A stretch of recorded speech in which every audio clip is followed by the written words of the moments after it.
Bayangkan ini, kamu adalah salah satu orang terkaya di dunia. Kekayaanmu cukup untuk membeli pulau pribadi, jet super mewah, bahkan membangun kota kecil. Setiap pintu butik di dunia akan terbuka untukmu.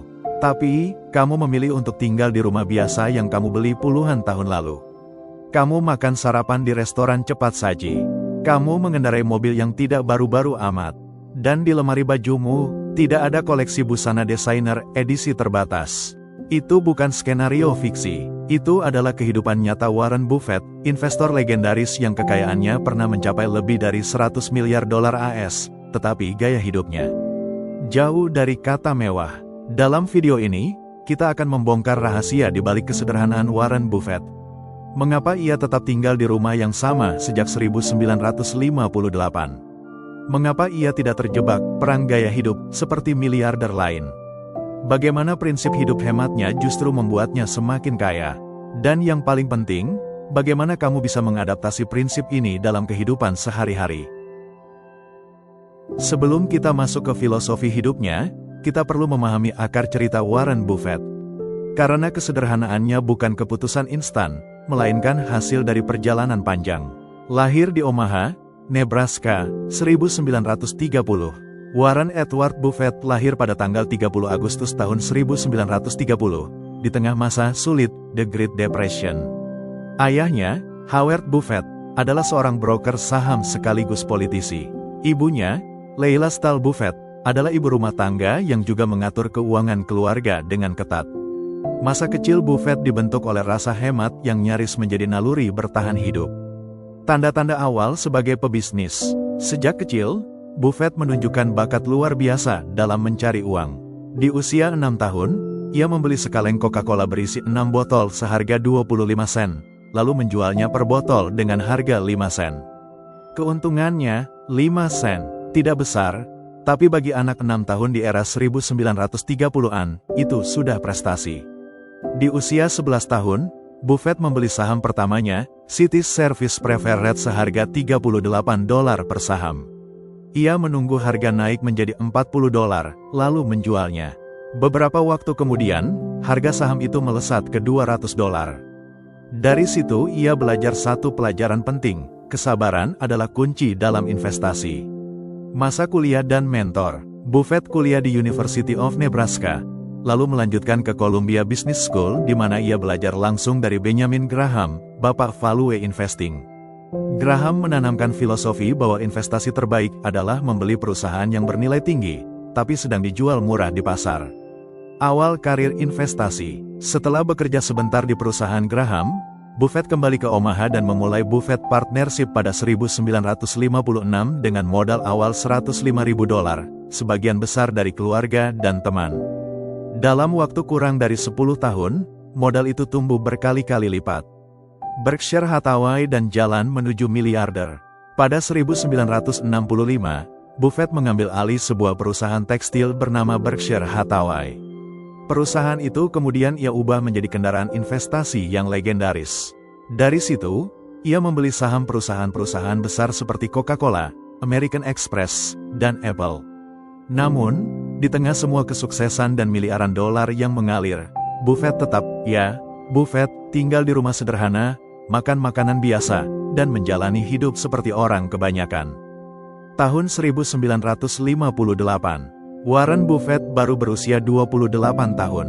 Saat itu, ia sudah mulai sukses di dunia investasi, meski belum masuk ke radar publik sebagai orang terkaya dunia. Ia membeli sebuah rumah di Omaha seharga $31.500, jika disesuaikan dengan inflasi, nilainya sekitar $300.000 di masa sekarang. Rumah itu bergaya sederhana, dengan 5 kamar tidur dan 2,5 kamar mandi. Lokasinya berada di lingkungan yang aman dan nyaman, tapi bukan area eksklusif miliarder. Buffett tinggal di rumah ini bersama istrinya, Susie, dan anak-anak mereka. Dan yang mengejutkan, lebih dari 60 tahun kemudian, ia masih tinggal di rumah yang sama. Saya senang di sini. Saya akan merasa tidak bahagia jika harus pindah ke rumah besar dengan 20 kamar, karena saya hanya butuh 1 kamar tidur. Warren Buffett. Banyak orang berpikir, bukankah dia mampu membeli istana megah dengan kolam renang berlapis emas? Tentu saja mampu, tapi bagi Buffett, rumah adalah tempat tinggal, bukan simbol status. Ia memilih fokus pada kenyamanan dan kebahagiaan pribadi, bukan gengsi. Kesederhanaan rumahnya menjadi simbol kuat filosofi hidupnya. Jangan biarkan kekayaan memaksa gaya hidup yang tidak perlu. Pagi hari Buffett dimulai dengan cara yang sangat normal. Dalam sebuah wawancara, ia mengaku setiap hari sarapannya dibeli dari McDonald's saat berangkat kerja. Ia bahkan menentukan menu berdasarkan harga saham pasar hari itu. Kalau pasar sedang lesu, ia memesan menu termurah, sausage McMuffin seharga sekitar $2,61. Kalau pasar sedang baik, ia memesan menu sedikit lebih mahal, mungkin bacon, egg dan cheese biscuit. Minumannya, Coca-Cola, dan bukan sekadar kadang-kadang, tapi hampir setiap hari ia minum sekitar 5 kaleng Coca-Cola. Banyak yang menganggap ini aneh. Bukankah dia bisa makan sarapan mewah setiap hari? Ya, bisa. Tapi bagi Buffett, yang penting adalah ia menikmati apa yang ia makan. Tidak ada gunanya memaksa lidah menikmati makanan mahal hanya untuk pamer. Ini bukan berarti Buffett anti memanjakan diri. Ia hanya memisahkan antara kenikmatan pribadi dan pamer kekayaan. Baginya, makan di McDonald's bukan tanda pelit, tapi tanda ia tahu apa yang ia suka, dan tidak merasa perlu membayar lebih hanya untuk kesan.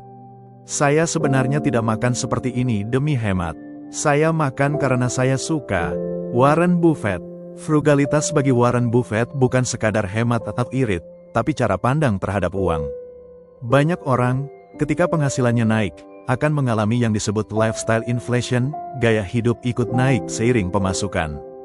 Dulu makan di warung, sekarang makan di restoran bintang 5. Dulu naik motor, sekarang harus punya mobil sport. Dulu liburan ke pantai dekat rumah, sekarang wajib liburan ke luar negeri. Masalahnya, lifestyle inflation seringkali membuat orang tidak pernah merasa cukup, meski penghasilannya terus bertambah. Tagihan, cicilan, dan pengeluaran ikut membengkak, sehingga kebebasan finansial justru menjauh. Buffett memutuskan untuk melawan pola itu sejak muda. Baginya, nilai kebahagiaan tidak selalu naik seiring harga barang. Hidup sederhana membuat keputusan keuangan lebih bebas dari tekanan sosial. Uang yang tidak dihamburkan bisa diinvestasikan dan menghasilkan compounding yang luar biasa. Dan memang, uang yang tidak dipakai untuk membeli barang mewah justru diinvestasikan Buffett ke bisnis-bisnis hebat yang membuat kekayaannya tumbuh seperti bola salju. Jika Anda membeli hal-hal yang tidak perlu, cepat atau lambat Anda akan menjual hal-hal yang Anda butuhkan. Warren Buffett. Kunci terbesar kesederhanaan Buffett adalah pemahaman mendalam akan kata enough, cukup. Kebanyakan orang mendefinisikan cukup secara kabur. Aku akan merasa cukup kalau gajiku naik sedikit lagi, atau kalau aku sudah punya mobil X, rumah Y. Masalahnya, batas cukup itu sering bergeser setiap kali kita mencapainya. Buffett punya cara berbeda. Ia mendefinisikan cukup berdasarkan kepuasan batin, bukan angka. Ia tahu apa yang ia butuhkan untuk hidup nyaman dan bahagia, dan selebihnya, ia anggap sebagai bonus. Ia pernah menceritakan kisah tentang temannya, Tom Murphy, yang mengatakan, "Warren, aku tidak bisa memakan lebih dari 3 kali sehari, dan aku hanya tidur di satu tempat tiap malam. Jadi, apa gunanya memiliki 10 rumah atau 10 mobil?" Psikologi, enough, ini membuat Buffett tidak merasa bersaing dalam gengsi dengan miliarder lain. Tidak mudah tergoda barang mewah hanya demi status. Bisa fokus memanfaatkan uang untuk hal yang lebih produktif, investasi, amal, dan pendidikan. Sikap ini juga membuatnya jauh dari stres finansial yang sering dialami orang kaya yang terjebak gaya hidup mahal. Ironisnya, banyak orang kaya merasa terikat untuk mempertahankan image, sedangkan Buffett bebas dari beban itu. Kalau kita bandingkan gaya hidup Warren Buffett dengan miliarder lain, kontrasnya sangat jelas. Elon Musk pindah rumah beberapa kali, punya jet pribadi, membeli perusahaan besar dengan harga miliaran dolar, dan gemar bereksperimen dengan proyek-proyek mahal seperti roket SpaceX. Jeff Bezos memiliki yacht super besar dengan panjang lebih dari 127 meter, koleksi properti di berbagai negara, dan rumah mewah di area elit. Larry Ellison, salah satu pendiri Oracle, punya pulau pribadi di Hawaii. Bukan berarti gaya hidup mereka salah. Mereka memilih mengalokasikan kekayaan dengan cara yang berbeda. Tapi Buffett menonjol karena ketidaktertarikannya terhadap kemewahan pribadi, meskipun secara finansial ia mampu membeli apapun. Buffett bahkan tidak memiliki yacht atau jet pribadi untuk waktu yang lama. Ketika akhirnya ia menggunakan jet, ia memberi nama pesawatnya, The Indefensible, sebagai sindiran kepada dirinya sendiri karena pernah mengkritik pembelian jet sebagai pemborosan. Bedanya adalah, Buffett melihat uang sebagai alat untuk menghasilkan lebih banyak nilai, bukan sebagai tiket belanja tanpa batas.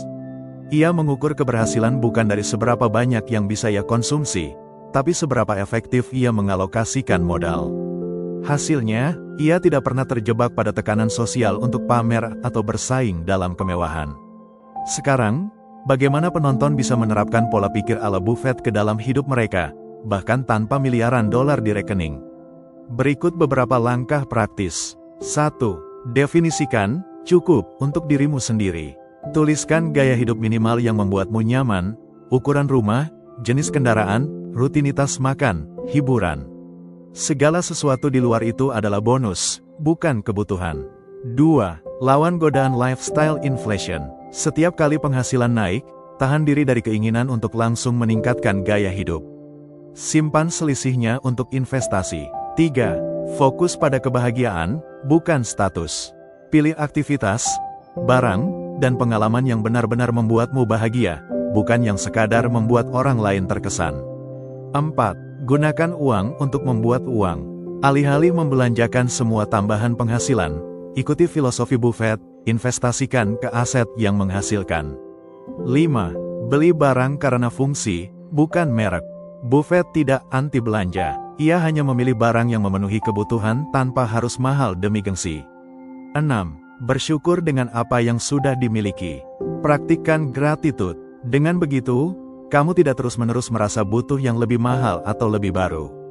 Kita sering menganggap frugalitas hanya akan membuat kita menghemat sedikit uang, tapi pada kasus Warren Buffett, frugalitas adalah fondasi compounding. Mari kita lihat contoh sederhana. Bayangkan pada tahun 1958, saat Buffett membeli rumahnya seharga $31.500, ia memutuskan untuk membeli rumah yang lebih mahal, katakanlah $100.000.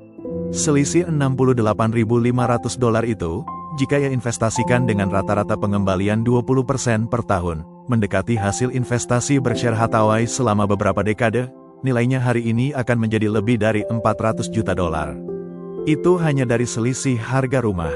Belum termasuk kebiasaan tidak membeli mobil sport setiap 3 tahun, tidak makan di restoran mahal setiap minggu, dan tidak membelanjakan uang untuk barang mewah lain.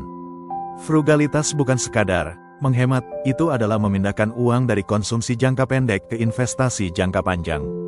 Setiap keputusan konsumsi yang diubah menjadi keputusan investasi bisa tumbuh menjadi jumlah yang luar biasa dalam 20-30 tahun. Dan Buffett melakukannya secara konsisten. Rumah sederhana tabungan besar untuk investasi. Mobil biasa modal lebih untuk membeli saham. Makan murah alokasi dana ke bisnis yang berkembang. Itulah mengapa, meskipun ia adalah salah satu orang terkaya di dunia, gaya hidupnya tidak berubah drastis sejak ia muda. Yang berubah hanyalah skala kekayaannya. Bayangkan sebuah pagi di Omaha, Nebraska. Warren Buffett berjalan keluar dari rumahnya yang sudah ia tinggali sejak tahun 1958. Rumah itu tidak megah, tidak berpagar tinggi dengan patung marmer di halaman. Hanya rumah bergaya suburban biasa dengan cat sederhana. Tapi disitulah rahasia kekayaannya dimulai. Keputusan untuk tetap tinggal di rumah itu bukan sekadar pilihan kenyamanan. Setiap tahun, ia tidak perlu membayar cicilan untuk rumah mewah yang nilainya puluhan kali lipat. Uang yang tidak keluar itu, ratusan ribu dolar sepanjang hidupnya, bukan menguap, melainkan berubah menjadi bahan bakar investasi yang menghasilkan miliaran dolar di kemudian hari. Lalu, lihat mobilnya, bukan supercar, bukan sedan seharga rumah. Buffett memilih mobil yang fungsional dan aman.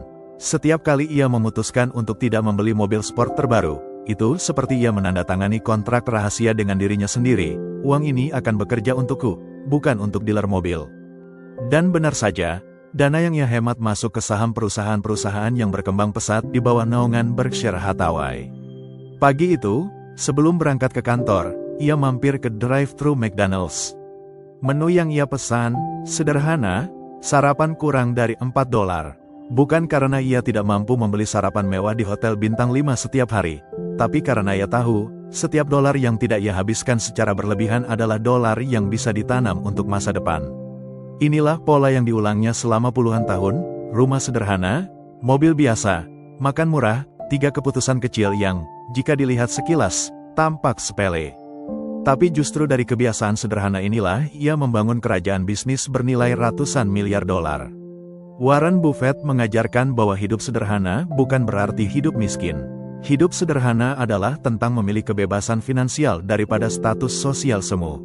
Tentang memahami titik cukup, sehingga kita tidak mengorbankan masa depan demi kesenangan sesaat.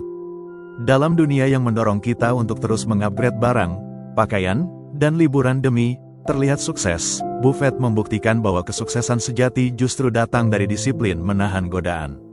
Jadi, jika kamu ingin mulai mengikuti jejak Buffett, definisikan apa arti cukup untuk hidupmu. Hentikan kebiasaan membeli demi gengsi. Alihkan kelebihan uang ke investasi yang tumbuh.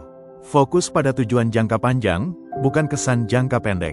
Bayangkan, jika kamu mulai hari ini, dalam 20-30 tahun kamu mungkin akan berterima kasih pada dirimu sendiri, karena memilih frugalitas bukan hanya membuatmu kaya, tapi juga membuatmu bebas.